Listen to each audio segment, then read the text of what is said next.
अवचेतन मन तुम्हारे लाइफ की हर छोटी से छोटी और बड़ी से बड़ी चीज को कंट्रोल करता है।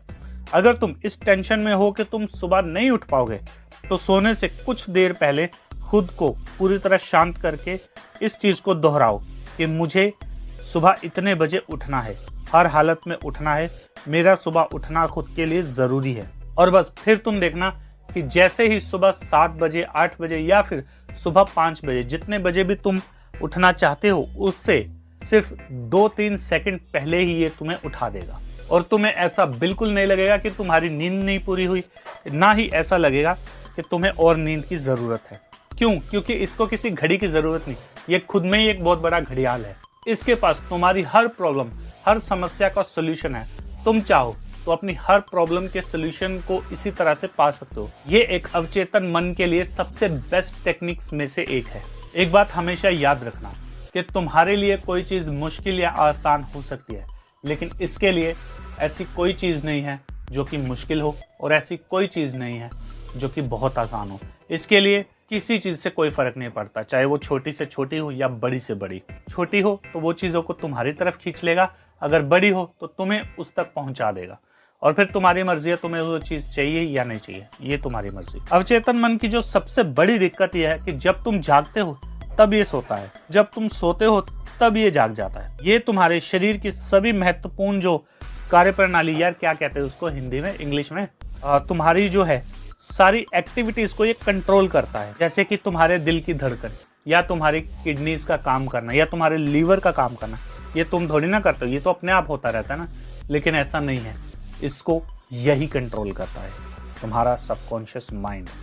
जैसे कि तुम जब जागते हो सिर्फ तभी काम करते हो, लेकिन ये जब सोता है तब भी काम करता है, ये जब जागता है तब भी काम करता है। अगर इसने काम करना बंद कर दिया तो तुम्हारी वाट लग जाएगी। लेकिन तुम्हें पता है इसके काम में रुकावट कौन डालता है? वो तुम लोग खुद ही डालते हो। इसके काम में तभी रुकावट आती है जब तुम परेशान रहते हो, जब तुम डरे रहते हो, या जब तुम बहुत ही गुस्से में रहते हो। तब तुम्हारी बॉडी क्या करती है, इस तक संदेश सही तरह से नहीं पहुंचते।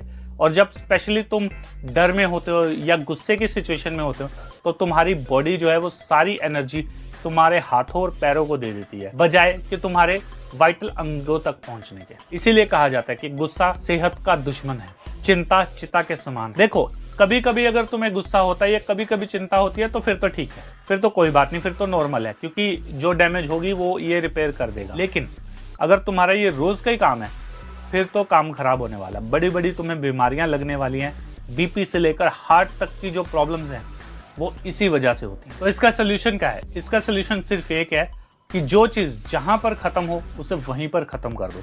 अगर तुम्हें किसी पर गुस्सा आ रहा है तो उस पर गुस्सा आज ही निकाल दो। अगर नहीं कर पा रहे तो उसे अगले दिन के लिए भी टाल देना। क्यों? क्योंकि अगर तुम उस चीज को अपने साथ लेकर जाओगे तो समझ लो तुम एक बीमारियों का टोकरा अपने साथ लेकर जा रहे हो। या फिर तुम ये कर सकते हो कि अगर तुम्हारा किसी ने दिल दुखाया तुम उससे माफ कर दो। अगर नहीं कर सकते तो उसे 2-4 बार, जितनी बार तुम कुछ सुनाना चाहते हो उसे सुना दो। एक बार में ही काम खत्म करो, ना कि बार बार एक ही चीज को रिपीट करते रहो। इससे तुम्हारा ही नुकसान होने वाला है। और अगर तुम्हें अपनी बॉडी में कुछ गड़बड़ लग रही है तो तुम्हें एक और देसी जुगाड़ बता देता हूँ। तुम सुबह उठते ही ध्यान की मुद्रा में चले जाओ, यानी कि चुंकड़ी मार के बैठ जाओ और अपना ध्यान लगाओ, ध्यान वाली स्टेट में चले जाओ, ठीक है। और खुद से ये कहो कि मैं पूरी तरह से ठीक हूँ, मेरे शरीर के सभी अंग एकदम फर्स्ट क्लास काम कर रहे हैं, मेरी बॉडी एकदम ओके रिपोर्ट है, मैं हर दिन पहले से बेहतर हो रहा हूँ, मेरी सेहत इतनी अच्छी है कि मैं 16 साल के लोंडों को पीछे छोड़ दूँ। एनर्जी के मामले में मैं किसी को भी पीछे छोड़ सकता हूँ। और बस फिर क्या है, तुम्हारी बॉडी तुम्हारे अंदर ऐसे चेंजेस लाएगी कि तुम खुद हिल जाओगे कि ये क्या हो गया। और सिर्फ यही बात नहीं, बहुत सारे लोगों को सोते हुए डायरेक्शन या फिर एक नया मार्गदर्शन मिला है। फॉर एग्जाम्पल, एक आदमी ने ऑर्डर किया था कि वो अपने महंगे से घर में उसकी महंगी सी एक पेंटिंग लगाना चाहता है जो कि नई हो, जो उसने आज तक कभी ना बनाई हो।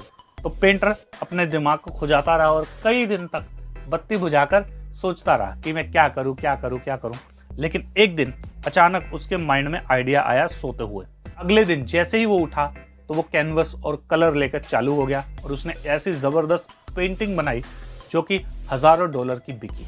और सिर्फ पेंटर ही नहीं, बल्कि साइंटिस्ट ने भी ऐसे कई कांड किए हैं। उन्होंने भी सोते हुए अपने माइंड को ऐसे निर्देश दिए हैं जो उन्हें किसी खास प्रयोग को करने की नॉलेज देते हैं। यहाँ तक कि सुनने में ये भी आया कि जिस आदमी ने डायबिटीज़ की दवाई खोजी या इंसुलिन के इंजेक्शंस बनाए, उसको भी आइडिया सोते हुए ही आया है। एडिसन है, जिन्होंने जो बल्ब वाले अंकल जिन्होंने बल्ब बनाया था, उन्होंने भी यही कहा है कि ये जो फॉर्मूला ये डेफिनेटली काम करता है। अगर तुम इस तरह से अपने माइंड में कुछ भी डालो तो इससे फर्क नहीं पड़ता कि तुम कितने पढ़े लिखे हो या नहीं पढ़े लिखे, तुम अपने जीवन में उस लक्ष्य को पा सकते हो अगर वो तुम्हारे माइंड में चला गया तो। भाई लोग, इसके अलावा हमारे 2 और चैनल है, द फंकी इज लाइव और द फंकी टॉक शॉर्ट्स के नाम से। इन दोनों चैनल्स पे भी जाओ, वीडियोस को लाइक करो और हाँ, इन चैनल को सब्सक्राइब भी करो। और हाँ, इस चैनल को मत भूल जाना।